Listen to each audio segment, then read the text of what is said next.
Olá, tudo bem? Bem-vinda, bem-vindo. Nesse vídeo aqui a gente vai fazer a resolução das 7 questões da Unesp 2025, primeira fase, aquelas questões teste. A Unesp, né, a banca da Vunesp, uma prova bem legal aí, a gente tem aqui no canal para você estudar primeira, segunda fase, outros vestibulares da Vunesp, né? Então tem muito material para você estudar aqui no canal. A resolução dessa prova aqui vai ser uma resolução detalhada, né? Então são questões que a gente faz ali em 2, 3 minutos, mas estudando, explicando com calma vai ficar um pouquinho mais longo, beleza? Como a gente sempre costuma fazer. Se você nunca veio aqui no canal, né, me apresentando, meu nome é Gabriel Chaves, eu sou professor de Química desde 2011 e tô aqui no YouTube resolvendo as mais diversas provas de Química e de vestibulares do Brasil inteiro.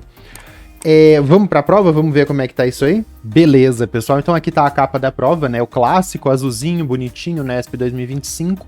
90 questões, né? Não tem redação, redação na segunda fase, assim como a Unicamp e tal, as outras estaduais paulistas. 90 questões, 5 horas de prova, dá 3 minutos por questão na média, né? Mas é óbvio que vai ter questão que você vai fazer em 1 minuto, 40 segundos, e vai ter aquelas questões que você vai demorar ali 5, 6, 7 minutos, porque é assim, né? Tem uma distribuição de tempo nas questões, mas na média dá 3 minutos. As de química, a prova inteira, já vou adiantar aqui para você, né? Todas as questões eu classifiquei como média, né? Então isso é uma coisa bem legal da prova da Unesp, que a gente sai da prova e fala, nossa, gabaritei a prova, nossa, que prova legal, nossa, que prova que cobra certinho, né, os conhecimentos que a gente vê no ensino médio. Então é tudo, como eu posso explicar, uma prova bem concisa, né, ela segue bem os anos anteriores, não tem nenhuma pegadinha, não tem nenhum texto ali, uma coisa que você tem que interpretar e ficar ali muito queimando a cabeça numa interpretação para tentar chegar numa coisa nova que você nunca viu. Então, se você estudou os conhecimentos ali clássicos da química, você resolve todas as questões tranquilamente. Então, classifiquei todas as questões como média, prova média. Das 4 aqui teve essa distribuição, né? 4 de físico-química, 2 de química geral, uma de química básica, uma de estequiometria e uma de química orgânica. 3 questões com conta mesmo aí para você fazer. A de radioatividade tinha umas continhas de mais e de menos, nem conta. Então essa foi a distribuição dos temas, né? Colocando aqui num gráfico para você visualizar. Muita, né? A maior parte da prova é físico-química, né? Então tem que saber trabalhar com radioatividade, né? Voltando aqui, tem que saber trabalhar com radioatividade, equações nucleares, entalpia de ligação, deslocamento de equilíbrio, CVCV, MVMV. Então essas coisas de físico-química clássica, clássica, clássica, sempre cobra, sempre cai nas provas da Unesp. E não tem mistério. Essa parte de não ter mistério é que você sai da prova assim. Ai, nossa, eu já vi isso, mas eu não sabia fazer. Ah, eu já fiz muitos desses exercícios, então vou fazer tranquilo. Então por isso que é uma prova aí que a gente fala que você sai da prova tranquilo, né? Deixando aqui de sugestões para você. Se você está estudando para a Unesp 2026, 2027, olhar essa prova, olhar 2024, olhar 2023, tem tudo aqui no canal, as primeiras e segundas fases, e também olhar as provas da Vunesp, né? Então, por exemplo, se você tiver aí para fazer, isso é importante, se você tiver para fazer as segundas fases, olha as provas dissertativas que tem aqui no canal, além das provas da Unesp. Então, por exemplo, essa prova aqui é de uma universidade que é paga, né? Que é a Faculdade de Medicina de Jundiaí, que é a cidade que eu tô morando atualmente, e a banca da Vunesp. São 10 questões difíceis neste ano aqui, agora mudou, agora são 4 questões só em 2025 para frente. Mas, por exemplo, essa prova, uma prova 2024, nada a ver. Mas olha essas 10 questões dissertativas que você treina muito para questões VUNESP num nível difícil. Essa prova aqui vale muito a pena para estudar para dissertativas, tá bom? Agora vamos para a prova que chega de enrolação, né? Sugestão aqui de tema também de vídeo para assistir esse aqui de química básica, né? Que eu tenho um aulão de 5 horas aí de toda a química básica num aulão só de 5 horas, vale muito a pena ver. Frisando aí, reforçando para você, tem diversos vídeos de vestibulares, que é da banca VUNESP, que são questões parecidas com a da Unesp, né? Então, Provão Paulista, por exemplo, lá do segundo ano do ensino médio, tem muitas questões de fisicoquímica, é o que mais vale a pena para quem está treinando para VUNESP, para Unesp, perdão. FAMEMA, FAMERP, Santa Casa, FAMERP primeiro e segundo dia, teste dissertativa, então tem muito material, né? A VUNESP, pessoal, ela faz diversos vestibulares, então não falta exercício, não falta material para você treinar, e é tudo muito clássico aí, então sempre cai muito parecido, tá bom? A VUNESP fornece tabela periódica, tá aqui a tabela, né? Ela fica lá no final da prova. Então, lá na última, penúltima página tem tabela, a gente vai usar em 2 questões aí, tá bom? Então, vamos lá, né? Começando aqui, Unesp 2025, primeira fase, questão 69. Então, a gente bate o olho aqui na temperatura por tempo, curvas de aquecimento. A gente já olha isso aqui, a gente já sabe o que que é. Mistura eutética, mistura azeotrópica, já tem que conhecer esses gráficos, né? Então, as ligas de solda, né? Então, componentes eletrônicos que a gente vai fazer solda ali, né? As ligas de solda mais comuns são misturas de estanho e chumbo. 2 dessas ligas são representadas pelas siglas 6337 e 6040. Nessas siglas, o primeiro número representa a porcentagem de estanho e de estanho presente em cada mistura e o segundo a porcentagem de chumbo. Então, misturou estanho com chumbo, você faz a solda. Os gráficos apresentam as curvas de aquecimento dessas 2 ligas metálicas, né? Tem duas ou mais substâncias ali, elementos metálicos, forma essa liga. Então, química geral, química básica, curvas de aquecimento. A análise dos gráficos revela que a liga tal é uma mistura azeotrópica, uma mistura eutética, azeotrópica. Então, pessoal, apenas ambas são eutéticas, ambas são azeotrópicas. Você bate o olho aqui. Essa mistura, essa liga com 60-40, ele é que tipo de mistura? Eutética, azeotrópica, é uma mistura, uma substância pura? Substância pura não vai ser, né? Porque ele te falou que tem 2 substâncias, mas relembrando aqui, né? Então a gente tem 4 perfis de curvas de aquecimento. A gente tem a curva, que não vai ser de nenhuma das duas, porque as duas são misturas, né? De substância pura. Então, por exemplo, água destilada. Só tem água ali, não tem sais, não tem nada. Como que é o perfil de uma curva de aquecimento de uma substância pura? A gente tem um patamar, né? Um valor fixo de fusão. Então, a água congela e derrete a 0 graus Celsius. Ferve e condensa a 100 graus Celsius. Então, uma temperatura fixa. Tem um patamar de fusão, tem um patamar de ebulição, substância pura. Se está inclinado, como a gente está vendo aqui, água com sal. Se está inclinado na fusão e está inclinado na ebulição, tem uma faixa, diversos valores que você trabalhar ali, ele vai tá fervendo, não vai ferver numa temperatura fixa como a substância pura, é uma mistura comum. Então você bate o olho aqui, você sabe que essa liga 60-40 não é uma mistura eutética, não é uma mistura azeotrópica e não é uma substância pura. É uma mistura, ou substância pura, óbvio que não é. É uma mistura comum, porque tem uma faixa, né, valores aqui, ó, tá inclinado, tem uma faixa de fusão e uma faixa de ebulição. E o estanho 6337? O estanho 6337, ele funde, ele derrete a temperatura constante. Esse, pessoal, é o exemplo que eu uso para memorizar. Então, eu sei que o estanho pode ter, né, no caso dessa liga aqui, nesse caso não, né? Mas a liga que a gente usa na solda, o estanho de solda, eu lembro assim, o estanho é uma mistura eutética e a água com etanol é uma mistura azeotrópica. Eu lembro desses 2 casos, que eles estão aqui, ó. Então aqui não dá para ver direitinho, mas é uma canetinha ali de solda para derreter essa liga metálica. E aí, pessoal, a solda e o estanho, ele derrete numa temperatura fixa. Por ele derreter nessa temperatura fixa, você não vai conseguir separar a solda o chumbo e o estanho. Então eles vão derreter junto e vão solidificar junto ali na sua solda.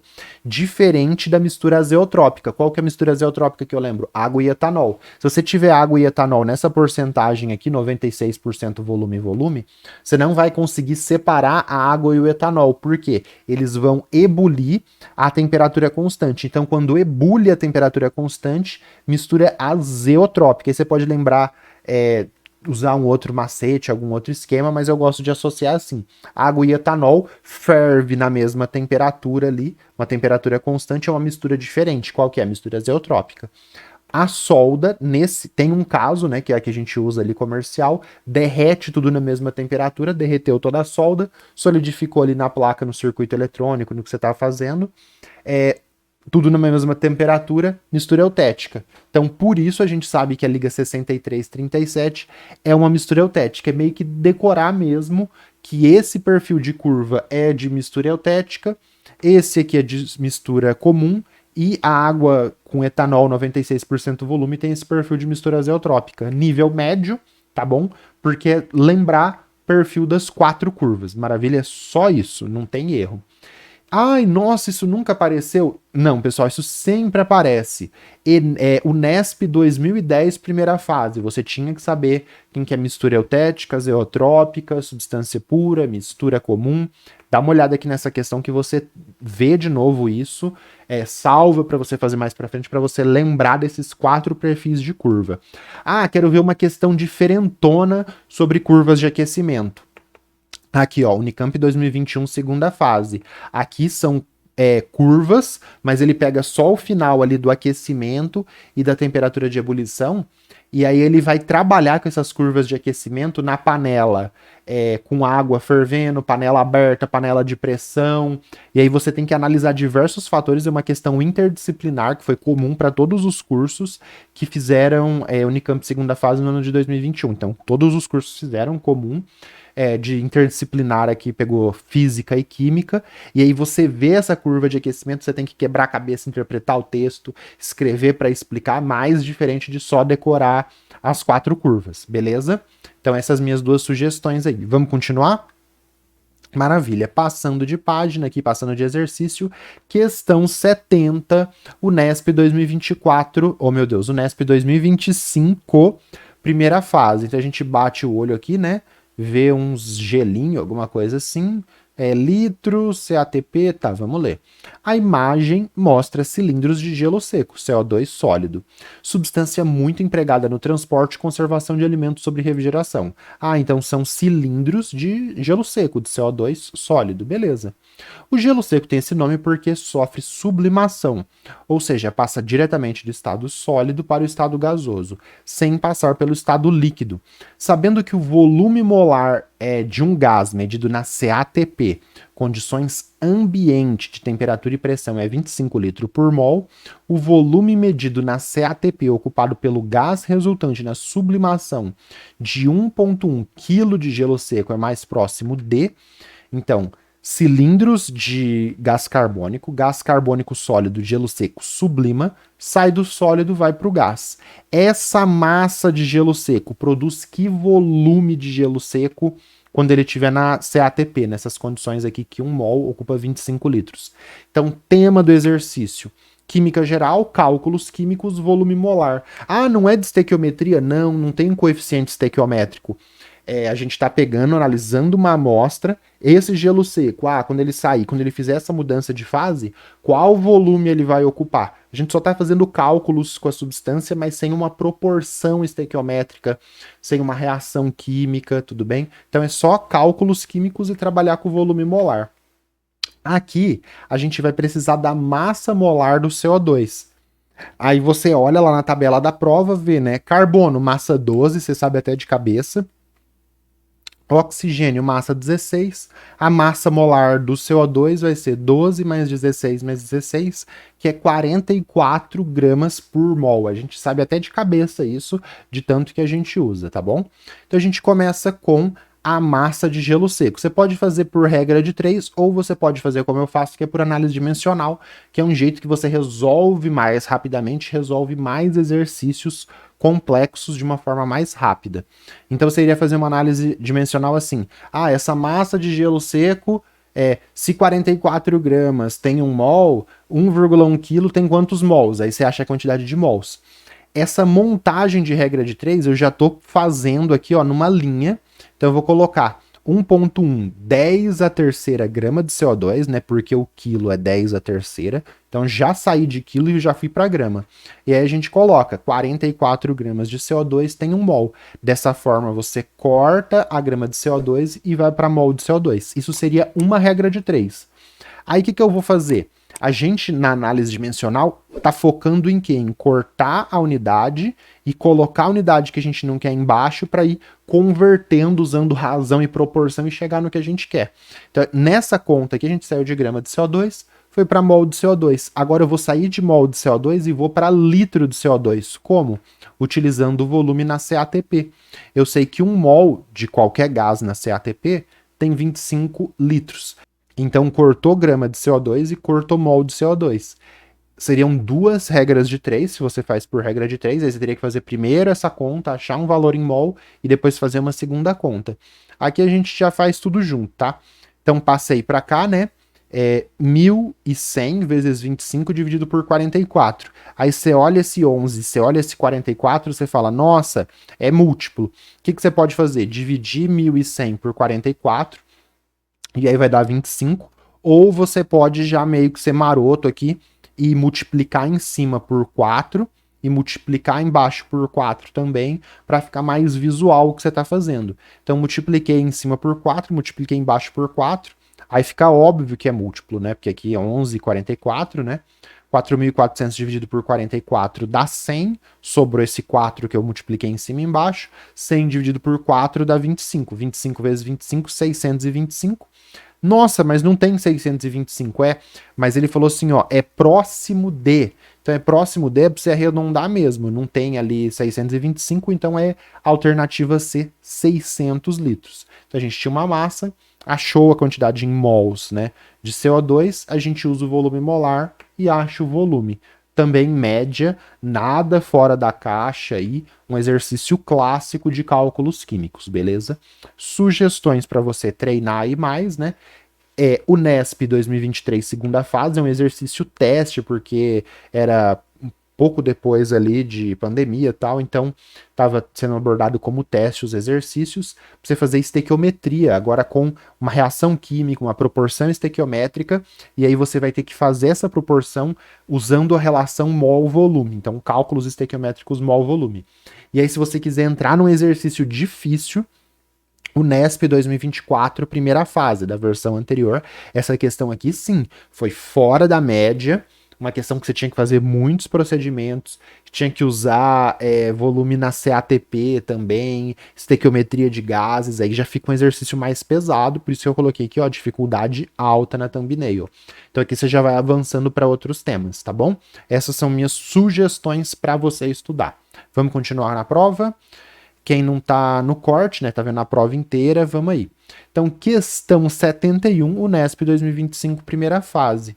Então, a gente lê, né, uma solução aquosa de sulfato de cobre pentaidratado, deu a fórmula aqui, né, massa molar 250 gramas por mol, maravilha. Foi preparada pela diluição de 10 mililitros de uma solução estoque do sal, que contém 10 gramas do sal em 100 mililitros de solução, até o volume de 1 litro. A concentração da solução diluída do sal expressa em grama por litro e em mol por litro é respectivamente. Então ele deu a massa molar, pegou um volumezinho de uma solução estoque. O que é solução estoque? E essa solução estoque tinha esta concentração aqui e ele diluiu num volume final de 1 litro. Qual que vai ser a concentração em grama por litro e mol por litro dessa concentração final? Tá vendo que falando os dados assim, você não consegue visualizar, você não consegue entender? Eu gosto sempre de diluição, de pegar esses dados e montar visual para você ver o que está sendo feito nesse procedimento. Então vamos lá, ó. Físico-química, soluções de diluição. CVCV, MVMV. Mas antes de chegar nisso, vamos visualizar o que está acontecendo? Então ele tem lá uma solução estoque. Solução estoque é um tonel, alguma coisa que ele já tem preparado, já tem guardado, e ele geralmente, 99% dos exercícios, ele conhece tudo dessa solução estoque. Então, quanto que eu tenho de solução estoque? Infinito. Qual que é a concentração dessa solução estoque? Eu tenho que conhecer. A solução estoque eu conheço. A concentração é 10 gramas de sal em 100 mililitros de solução. Ah, mas eu tenho 100 mililitros. Não, solução estoque eu tenho um monte. Aí o que ele fez? Ele pegou um pouco dessa solução estoque e transferiu para um balão volumétrico de 1 litro. Mas ele transferiu 1 litro para o balão volumétrico? Não. Ele transferiu 10 mililitros. Ó, tá vendo que tá com a mesma tonalidade? Porque aqui tá numa concentração e aqui essa solução de sulfato de cobre pentahidratado tá na mesma concentração. Então ele transferiu 10 mililitros. Aí ele completa com água e enche esse balão volumétrico até completar 1 litro. Quando ele completa com água destilada, aí ele faz a diluição. Tá vendo que saiu de um mais colorido, um azul mais escuro, para um azul mais claro. Como diluiu o sulfato de cobre, ele fica num azul mais clarinho. Então a gente pegou a solução estoque, transferiu para um balão de 1 litro. Quanto que eu coloquei aqui? 10 mililitros. Aí a gente coloca aquela relação, né? A massa de sulfato de cobre que tem nessa mais concentrado é igual à massa de sulfato de cobre que tem nesse menos concentrado mais diluído. A quantidade de matéria que tem nesse mais concentrado é igual à quantidade de matéria que tem nesse mais diluído. O que muda daqui para cá? A quantidade de água. Quando muda a quantidade de água, a quantidade de solvente, muda a concentração. Então a gente tem tudo do início, volume no início, 10 mililitros. Concentração no início, 10 gramas por 100 mililitros. Por que eu sei a concentração no início? Porque eu sei a concentração da solução estoque. Eu só transferi para cá. Então, a concentração da solução estoque é igual à concentração do início. Beleza? Está visualizando agora? Então, quando você olhar para esses dados, você não precisa desenhar isso. Mas você tem que saber o que está acontecendo. E no final, volume de 1 litro, concentração não sei. O que eu quero no final? Eu quero a concentração em grama por litro e eu quero a concentração em mol por litro. Então, eu não sei essas concentrações. O símbolo para concentração em grama por litro é C, o símbolo para concentração em mol por litro é esse M com a perninha. Beleza? Então, vamos lá. Quando eu vou trabalhar com concentração em massa por volume, grama por litro, quilo por litro, miligrama por mililitro, eu faço a comparação em massa. Então, a massa de sal antes é igual à massa de sal depois. Porque a massa está em grama, está em quilo, está em miligrama e vai me dar as concentrações em grama mais rapidamente. Quando a gente for fazer em mol por litro, a gente compara o número de mols igual está aqui nessa fórmula, tá? Então tá. Vamos fazer primeiro grama por litro, que ele quer aqui, né? Grama por litro. Então, massa no início, concentração no início, volume no início. Massa no fim, concentração no fim, volume no fim. CV, CV. Ah, só CV, CV. Mas você tem que entender o que está acontecendo. Concentração no início. 10 gramas de sal em 100 mililitros. Eu não converti. Eu só coloquei grama de sal por 100 mililitros. Eu podia converter isso para grama, para litro? Sim, mas não vai ser interessante, por quê? Porque o volume inicial está em mililitro. A concentração inicial está em grama por mililitro. Então, se eu usar CI e VI com volume em mililitro, eu vou cortar o mililitro e a massa que eu tenho no início vai ser em grama. Então, eu não converti a concentração inicial, por quê? Grama por mililitro vezes um volume em mililitro, ó, cortou o mililitro. Então, esta conta me dá a massa no início. Concentração no final, eu quero em grama por litro. Então, se a concentração no final eu quero em grama por litro, o volume que eu vou usar tem que estar em litro. Ou você pode só ver qual unidade que vai sobrar. Mas eu quero em grama por litro, vai cortar esses litros, vai ter uma massa inicial e uma massa final, ambas em grama. Ou a gente vê as unidades que sobrou aplicando aqui o volume em litro, beleza? Então, fazendo a conta, né? 10 vezes 10 dá 100, 100 dividido por 100 dá 1. Sobrou grama de sal. Sobrou aqui do lado direito litro, passa o litro dividindo, concentração final 1 grama por litro. Se tivesse dado outra unidade de concentração, aí eu fazia as conversões de unidade para chegar naquele pediu, mas já chegou direto, concentração final 1 grama por litro. Então a gente fica entre o B, o D e o E. Beleza? Tudo bem? Qualquer dúvida, deixa um comentário que a gente conversa, as pessoas se ajudam e a gente chega num melhor entendimento. Agora vamos fazer em mol por litro. De novo, em mol por litro, eu não vou comparar agora grama do início com grama do fim. Eu vou comparar a quantidade de matéria do início em mols com a quantidade de matéria no final em mols. Por quê? Porque quando eu uso em mol, Se eu tiver uma concentração, por exemplo, em mol por litro vezes o volume em litro, corto o litro e chega nesse mol. Então, quando eu quero mol por litro, eu faço MV. Aí a gente substitui. Putz, mas eu não tenho a concentração inicial em mol por litro. Eu só tenho a concentração inicial em grama por litro. O que eu vou fazer? Eu vou colocar essa concentração inicial em grama por mililitro, e vou multiplicar pela massa molar que ele me deu de 250 gramas por mol. Se eu fizesse essa conta aqui, ó, eu vou cortar a grama de sal, então tudo que está aqui entre parênteses, o que é? É a concentração inicial. Então eu vou cortar a grama de sal e vou ter uma concentração em mol por mililitro. Olha só que loucura. Mol, que sobrou em cima, e mililitro embaixo. Por que eu não converti isso aqui já para mol por litro?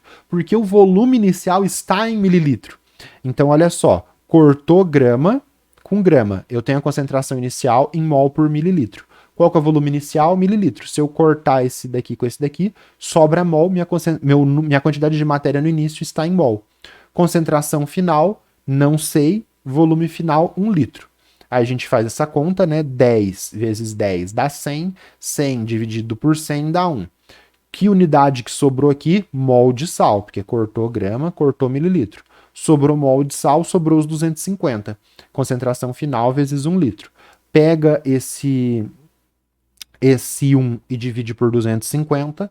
1 dividido por 250 é meio chato de fazer. O que você faz? Você converte 1 em 1000 vezes 10 a menos 3. Por quê? Aí 1000 dividido por 250 é bem mais fácil de fazer, né?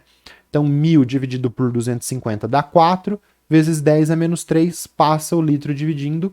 Concentração final, 4 vezes 10 a menos 3, mol por litro. Ah, Gabriel, não entendi a conta que você fez aqui. Matemática, e é 1 dividido por 250. 1 dividido por 250 dá isso daqui. Por que eu fiz isso? Porque fica mais fácil de fazer a conta. 1 dividido por 250 é a mesma coisa que 1000 vezes 10 a menos 6, vezes 10 a menos 3 dividido por 250. Aí eu sei que 1000 dividido por 250 dá 4 e sobra o 10 a menos 3. Matemática, tá?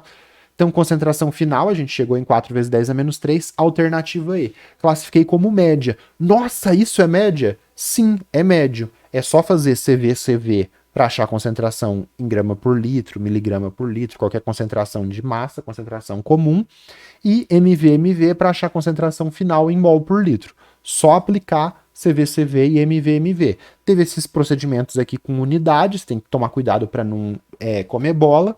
Agora, o que seria um exercício difícil com soluções? Esse daqui, eu faço essa provocação, você ainda erra o CV, mas esse exercício do Enem 2019, segunda aplicação, além disso, você tinha mais uma continha ali para fazer, então dava um grau de dificuldade a mais. Você não ficava uma questão média só de CV, MV, porque tinha mais um procedimentozinho. E esse daqui, da FUVEST segunda fase, que aí tem diluição, aí você tem que fazer conta com teor de massa, tem que explicar, tem que escrever, explicar para o corretor, aí o grau de dificuldade aumenta também, tá bom? Então essas são minhas duas sugestões para quem está vendo o corte, para quem está vendo a prova inteira, vamos continuar. Maravilha. Passando de página, mais 4 a gente já acaba. Ó, 7 questõezinhas, tranquilo. Questão 72, Unesp 2025, primeira fase. A gente bate o olho aqui. Adrenalina, né? Então analise a fórmula que representa a estrutura molecular da adrenalina. A adrenalina de fórmula molecular. Opa, vou ter que achar a fórmula molecular. É um hormônio produzido e secretado pelas glândulas suprarrenais, sudoríparas. Ixi, aí eu já não sei. A gente vai fazer por eliminação aí e vai ver que é tranquilo. Na estrutura desse hormônio, nota-se a presença da função orgânica nitrogenada denominada amida. Ah, o que é isso daqui? Então, beleza, vamos dar um zoom aqui para a gente fazer essa fórmula molecular primeiro aqui. Então, adrenalina, achar a fórmula molecular, identificar funções orgânicas e uma perguntinha ali interdisciplinar com biologia. Como que a gente faz a fórmula molecular? Contar o número de carbonos, contar o número de hidrogênios, contar o número de nitrogênios e de oxigênios.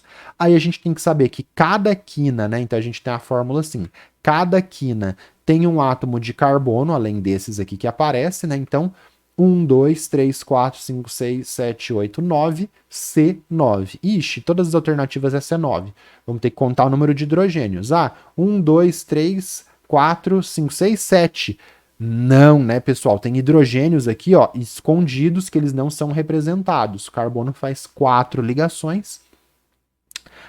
A ligação que não está mostrando ali é um hidrogênio que está sendo omitido nessa fórmula de linha. Então tem um hidrogênio aqui, tem outro aqui.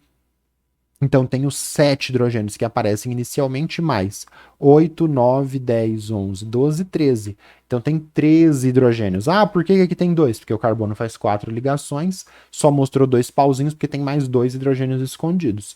Aí a gente conta o número de oxigênios e de nitrogênios, né?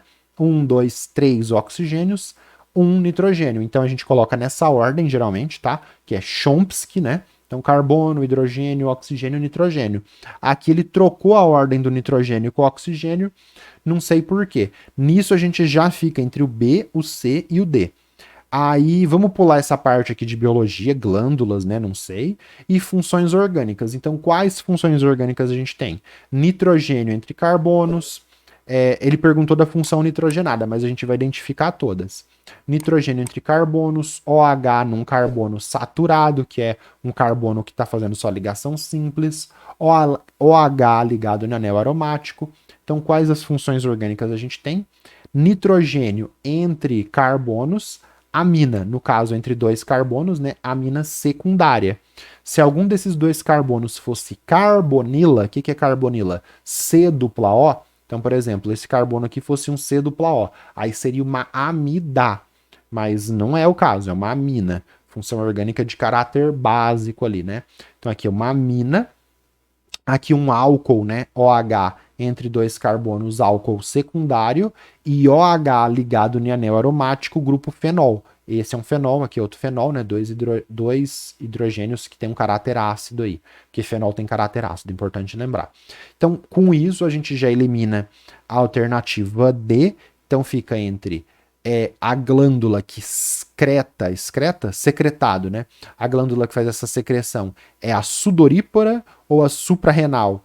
É difícil pensar que a adrenalina sai na glândula do suor, né, a sudorípara. Então fica pela lógica a suprarrenal, alternativa D, tá bom? Então meio que também tranquilo isso daqui, de saber que a adrenalina não é secretado pela glândula sudorípara, beleza? Sudorípara. Então a alternativa D fechou, tranquilo, questãozinha média, sem muita dificuldade, fórmula molecular, identificar funções orgânicas e essa interdisciplinaridade aqui. Sugestões para você que está vendo o corte aí. Quero fazer mais fórmula molecular, quero treinar mais para a VUNESP. Essa prova aqui do Einstein, essa questão 34, você tinha que fazer isso neste composto que está aqui na thumbnail, beleza?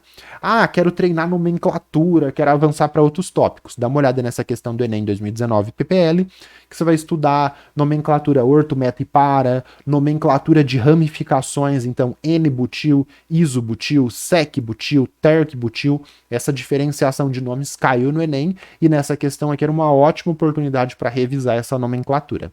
Belezinha, tranquilo, suave na nave. Vamos continuar, vamos para as próximas. Beleza, questão 73, Unesp 2025, primeira fase. Ficou um equilíbrio aqui, mas não liga não, que daqui a pouco a gente usa.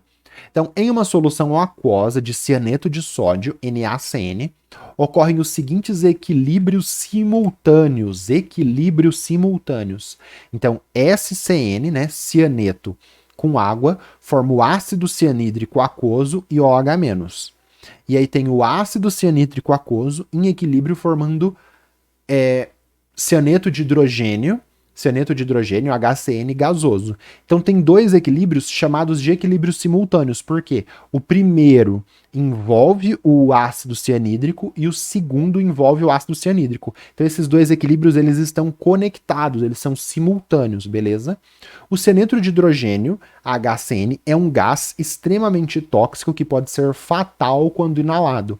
Para minimizar o escape desse gás para a atmosfera, recomenda-se, então você quer minimizar, você quer a menor quantidade possível de cianeto de hidrogênio. Aqui, pessoal, tem essa diferenciaçãozinha da nomenclatura. O HCN aquoso, ele é um ácido, é o ácido cianídrico, função inorgânica ácida. O HCN gasoso, ele já não é ácido, ele não está liberando H+. Ele é uma função hidreto ali. E aí o nome dele vira cianeto de hidrogênio, tem um nomezinho diferente. Então, cianeto de hidrogênio, gasoso, ácido cianídrico aquoso, tá? Só para você não se confundir. Então recomenda-se elevar o pH, diminuir o pH, elevar o pH, diminuir o pH dessa solução de cianeto de sódio, por adição de cloreto de sódio, por adição de hidróxido de sódio, por adição de HCl.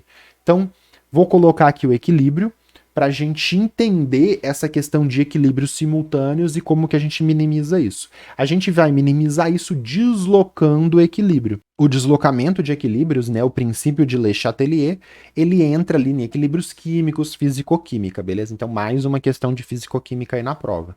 E aí, eu falei que esses dois equilíbrios estão conectados. Uma forma muito legal de representar esses equilíbrios conectados é colocar assim, ó, cianeto com água forma ácido cianídrico e OH-. E aí este cara que está na segunda reação, em vez de eu colocar uma segunda reação aqui, só para você saber que dá para fazer isso. Ao invés de eu colocar uma segunda reação aqui, eu já coloco ele, ó, fazendo o segundo equilíbrio. Então a gente vê que esta reação está conectada com esta reação. Este equilíbrio está conectado com esse equilíbrio. Então, quando eu interferir, quando eu deslocar o primeiro equilíbrio, eu mudo uma substância de um segundo equilíbrio. Eles estão conectados. O nosso corpo, pessoal, é uma série de equilíbrios químicos todos conectados, né? Então, por isso, questão de alimentação, questão de exercício, questão de muitas coisas de saúde, né? Para manter todos esses equilíbrios bonitinhos, que eles estão todos interconectados e mantendo o nosso corpo funcionando bonitinho. Então, um equilíbrio que você interfere vai deslocar no outro, e um segura o outro também aí, beleza? Só para contextualizar. Então, vamos lá. Primeira parte, elevar ou diminuir pH, que a gente está estudando pelo exercício. Eu não vou chegar e resolver o exercício em 1 minuto, como seria possível fazer. Aqui você vê já, o que eu vou fazer? Vou elevar o pH para deslocar para a esquerda para diminuir esse cara, alternativa E. Não. Vamos com calma para a gente estudar a questão. Escala de pH de 0 a 14, 7 é neutro, abaixo de 7, meio tá ácido, acima de 7 o meio tá básico, beleza?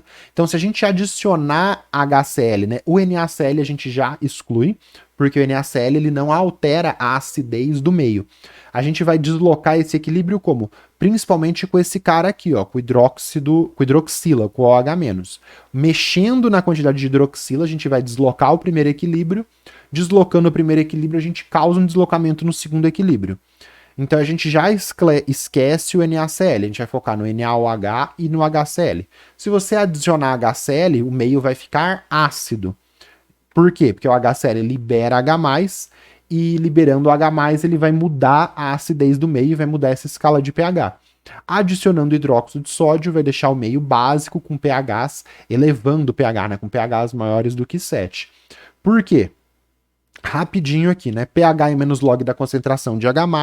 Se você aumenta a quantidade de H+, então H+ estava, por exemplo, 10 a menos 7, que é um valor baixo, tá? 10 a menos 7. Se você aumenta para 10 a menos 6, para 10 a menos 5, para 10 a menos 4, por exemplo, 10 a menos 4 é maior do que 10 a menos 7. Então, se você adiciona H+, você aumenta essa concentração de H+.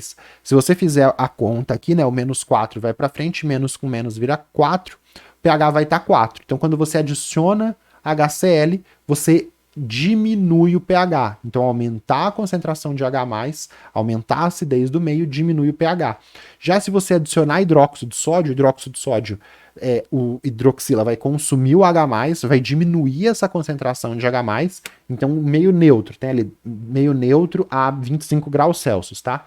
Tem 10 a menos 7. Aí ele vai diminuindo, vai para 10 a menos 8, 10 a menos 9, vai ficando números cada vez menores. 10 a menos 10. Aí, por exemplo, chegou em 10 a menos 10, pH 10. Coloquei esses dois casos só para a gente entender a escala de pH. Diminuiu a acidez, aumenta o pH. Aí, com isso, a gente sabe, né, que elevar o pH com NaCl não dá certo. Então, já por essa lógica aqui, você consegue eliminar várias alternativas. Então, não dá para elevar o pH com NaCl, diminuir o pH com hidróxido de sódio também não dá, elevar o pH com HCl Também não dá. Diminuir o pH com HCl? Opa, diminuir o pH com HCl é uma coisa possível. Elevar o pH com NaOH? Opa, é possível. Então, só conhecendo escala de pH, você fica entre o D ou entre o E. Agora, se vai adicionar HCl para diminuir o pH ou você vai adicionar NaOH para elevar o pH, aí você vai ter que escolher. Mas você fica, no mínimo, conhecendo a escala de pH entre o D e o E. O A, o B e o C estão falando absurdos, tá? Adicionando base, você não diminui o pH, adicionando ácido, você não eleva o pH, como a gente está vendo aqui. É o contrário, por isso que a gente eliminou essas três. Agora vamos para a parte de deslocamento de equilíbrios. Se você adicionar hidróxido de sódio, o que vai acontecer? Você vai aumentar a concentração, ó, pensando aqui nessa primeira reação aqui. Se você aumentar a concentração de produtos, aumentou a concentração de produtos, porque você adicionou hidróxido de sódio, o equilíbrio vai responder tentando minimizar essa perturbação que você fez. Então, se você aumentou a concentração de produtos, o equilíbrio se desloca para a esquerda para tentar consumir esse produto que você jogou ali. Então, se você adicionar a base, vai deslocar para a esquerda, beleza? Deslocando para a esquerda, e daí? O que tem a ver com com o HCN gasoso, que é o cianeto de hidrogênio? Deslocando para a esquerda vai influenciar o segundo equilíbrio. Como? Então, eu não vou analisar aqui, senão vai ficar muito confuso para sua cabeça. Eu só coloquei esses dois assim, para você entender que eles estão conectados. Vou colocar igual tá aqui, porque na parte de deslocamento é legal você analisar assim, ó, na horizontal, bonitinho, para não ter confusão. Então, adicionei uma base, hidróxido de sódio. Deslocou para a esquerda. Quando eu jogo hidróxido de sódio, como que ele vai deslocar para a esquerda?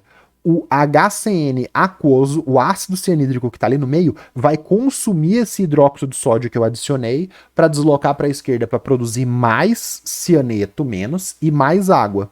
Então, quando eu adiciono hidróxido de sódio e desloca para a esquerda, diminui, presta atenção, diminui a concentração de HCN aquoso, diminui a concentração de ácido cianídrico. Com base nisso, a gente vai para o segundo equilíbrio. Se eu adicionar hidróxido de sódio, desloca para a esquerda, vai ter que diminuir essa concentração de ácido cianídrico. Se eu adicionar hidróxido de sódio, diminui a concentração de ácido cianídrico e desloca esse equilíbrio para a esquerda. Por quê? Agora vamos analisar esse equilíbrio. Tá o equilíbrio e um lado está sumindo, está sendo consumido do equilíbrio químico. Por que o HCN está diminuindo? Por causa desse primeiro equilíbrio aqui. Se o ácido cianídrico está diminuindo, o HCN gasoso ele vai tentar minimizar essa perturbação no equilíbrio. O que vai acontecer? O HCN gasoso ele vai tender a se solubilizar em água e formar o HCN aquoso. Então, deslocando para a esquerda, diminui a quantidade de cianeto de hidrogênio, que é o HCN gasoso. Diminuindo a quantidade de cianeto de hidrogênio, a gente já sabe que tem que diminuir o pH. A gente já sabe que tem que... Desculpa, eu falei diminuir, né? Tem que elevar o pH adicionando uma base por adição de hidróxido de sódio, porque nesse caso você diminui a quantidade de HCN gasoso. Você entendeu? Ficou confuso? Vamos lá, ó. Primeiro equilíbrio. Adicionei a base.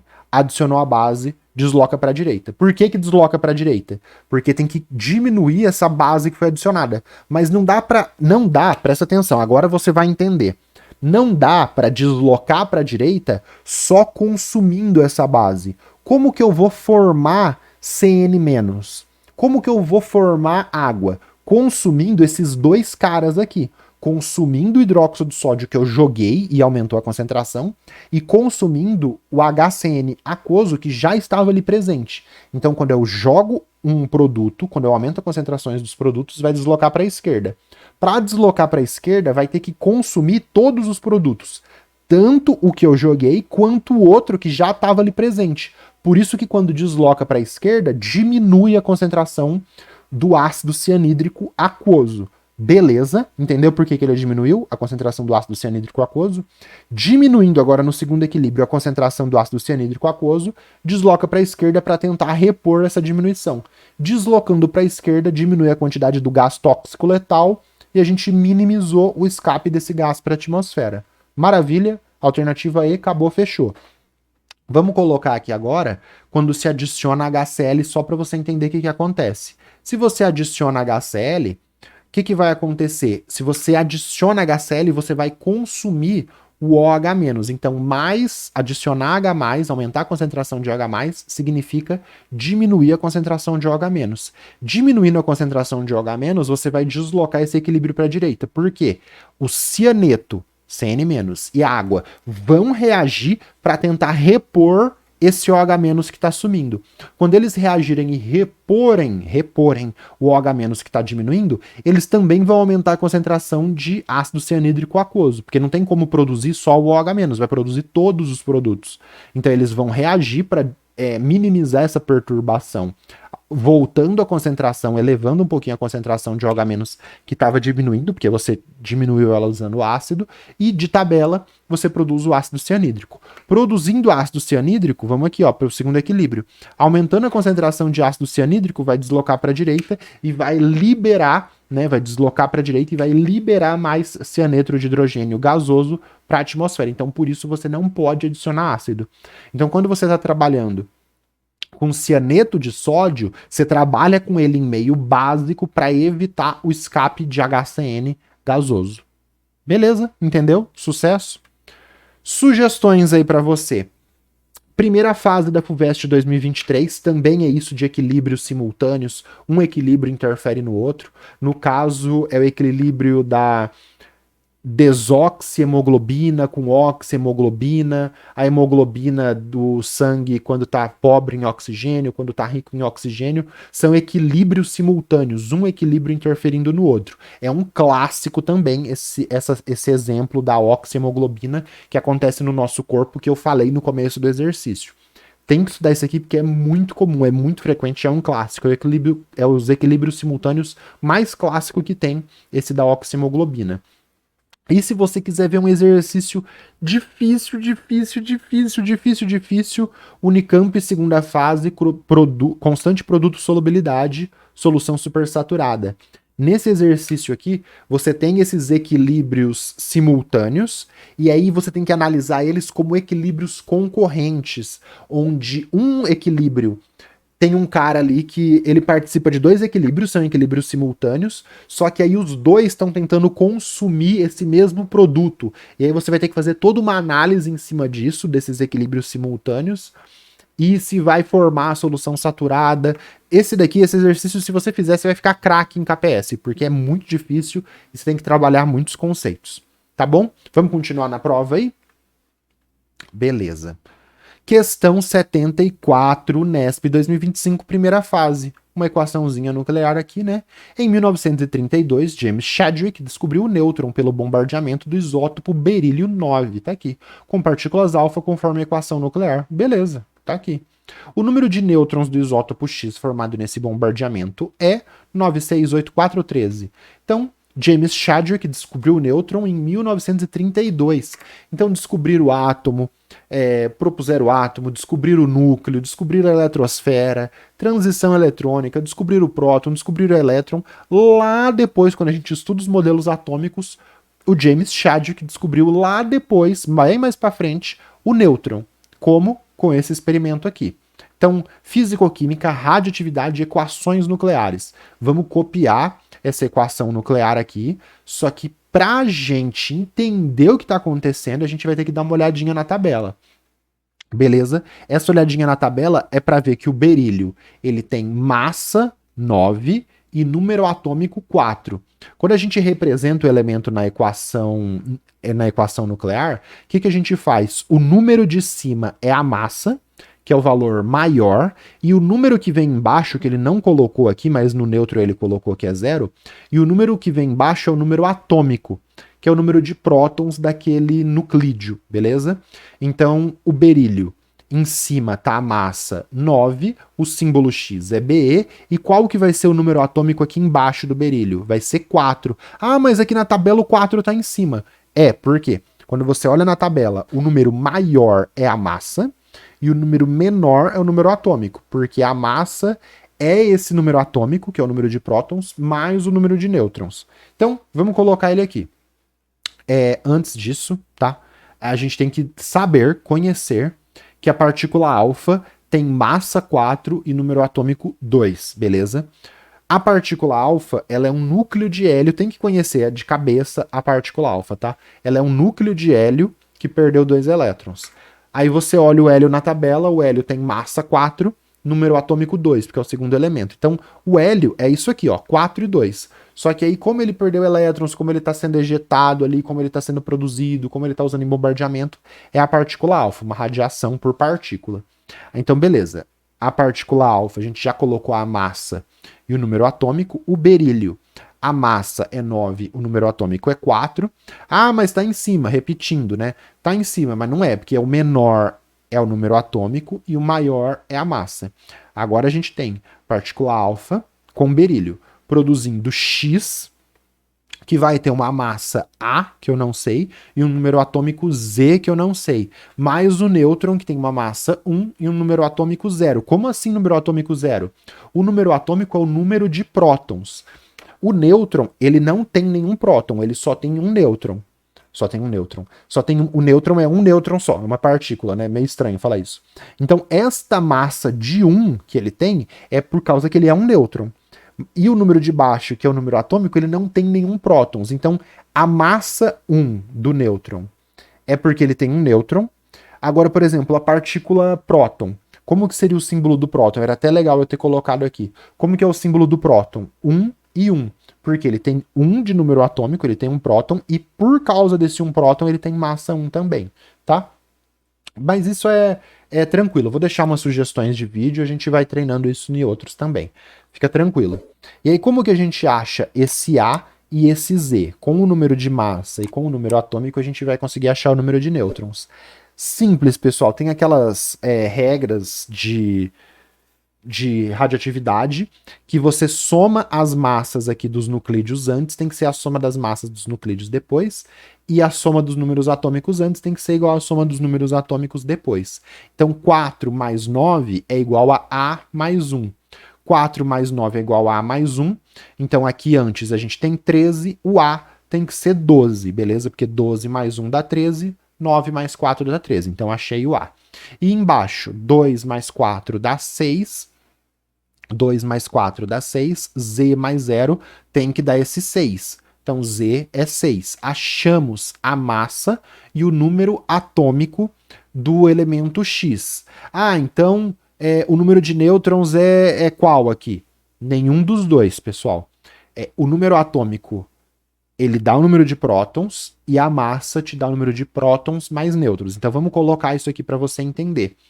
De cabeça, você sabe que o número atômico é a subtração da massa pelo número atômico. Então, 12 menos 6 te dá o número de nêutrons, que é 6, é o B.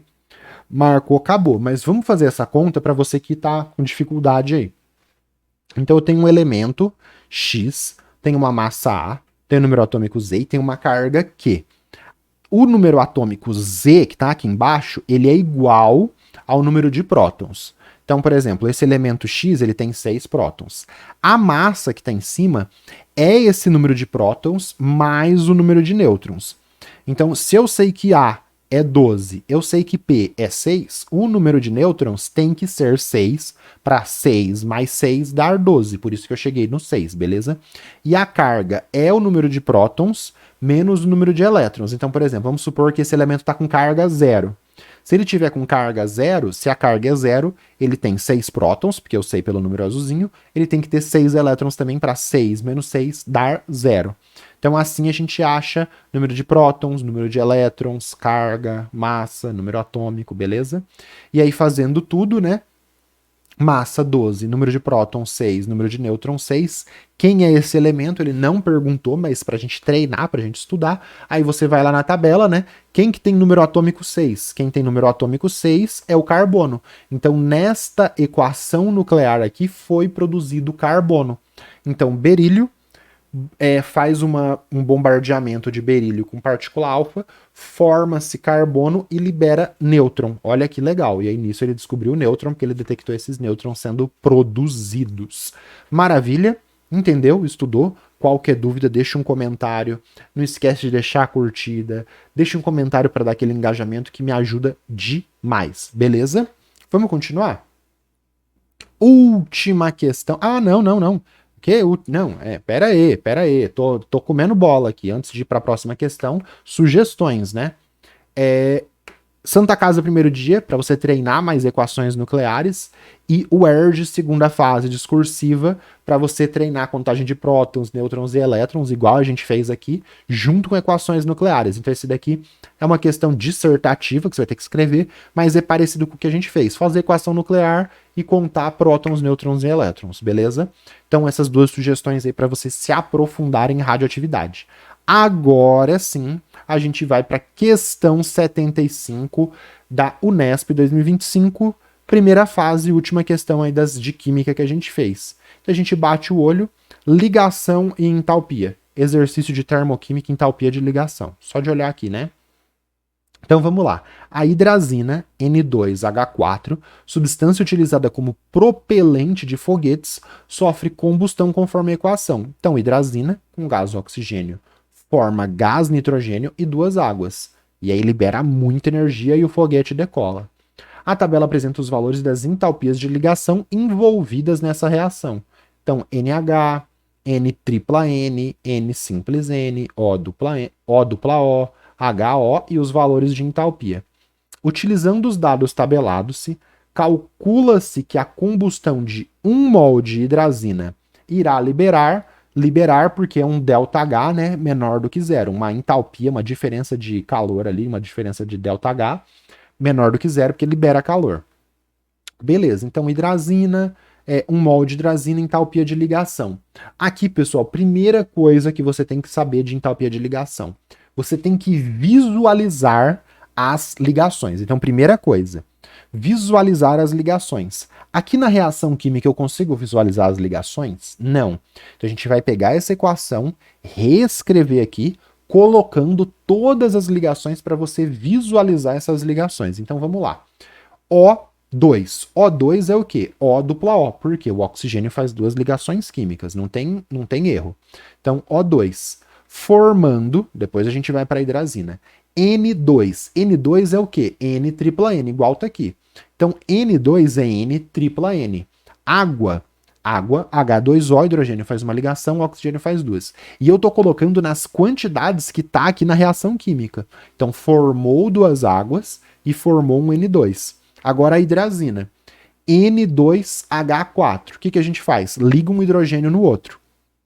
Tem dupla, tem simples, tem tripla. O que tem aqui? Nitrogênio faz 3 ligações. Como um já está ligado no outro, a gente vai ter que esse nitrogênio tem 2 hidrogênios aqui ligados, então NH2, NH2. No total dá N2H4. Opa! Agora sim, eu estou vendo todas as ligações que vão ser quebradas, que vão ser formadas, e agora eu posso fazer o cálculo. Então esse é o primeiro procedimento. Segunda coisa que você tem que saber de entalpia de ligação. Quando você tem a ligação de um reagente, o que você vai fazer? Você vai pegar esses átomos e rearranjar nesses produtos. Então, por exemplo, esse O, eu vou separar desse outro O e eu vou ligar com esse hidrogênio. Nesse procedimento, o que você tem que fazer? Quebrar as reações, quebrar as ligações de todos os átomos aqui nos reagentes e formar as ligações entre os átomos dos produtos.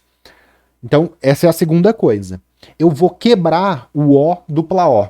Eu vou quebrar o HN. Eu vou quebrar o NN. Vou apagar todas essas ligações e aí eu vou rearranjar os átomos e vou formar o HO. Eu vou formar o N tripla N.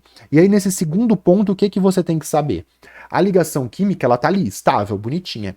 Quando eu quebro a ligação química, eu tenho que fornecer energia para quebrar essa ligação química. Então, o H, a entalpia de quando a ligação é quebrada, é positiva, porque eu quebrei ela. Quando eu formo, por exemplo, um N tripla N, os átomos eles estão separados. O N está aqui, o outro está ali. Formou a ligação tripla, ele libera energia, porque ele estabilizou. Então, liberou energia, liberou energia de entalpia de ligação, porque a ligação está sendo formada. Então, as ligações dos produtos liberam energia, porque estão sendo formadas, e as ligações dos reagentes consomem energia, porque eu vou ter que quebrar todas essas ligações. Aí a diferença vai te dar o ΔH da reação. Então, primeiro, fazer a reação mostrando todas as ligações nas quantidades estequiométricas. Segundo, saber que as ligações dos reagentes consomem energia para quebrar e as ligações dos produtos liberam energia ao serem formadas. Terceiro, a diferença entre a entalpia dos produtos e a entalpia dos reagentes calculada te dá o ΔH da reação. Como eu só tenho um mol de hidrazina aqui, só tenho uma molécula de hidrazina, isso já vai me dar a entalpia de combustão de um mol de hidrazina. Então agora, identificando com cores para você, para ficar bem lúdico, bem visual. As ligações dos reagentes está vermelha, porque eu vou quebrar, vou gastar energia. As ligações dos produtos estão verdes, porque elas vão liberar energia. Então estava assim, ficou vermelhinho. E aí a gente coloca isso no cálculo. Então o ΔH de reação é só você somar as entalpias de ligação de todo mundo.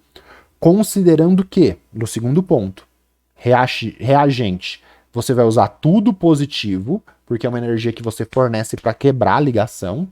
E dos produtos, tudo negativo, porque é uma energia liberada quando se forma aquela ligação. Essas estão se quebrando, porque são de reagentes, e essas são formadas, porque são dos produtos. Nossa, Gabriel, você repetiu isso 20 vezes. É, porque as pessoas trocam. Tá bom?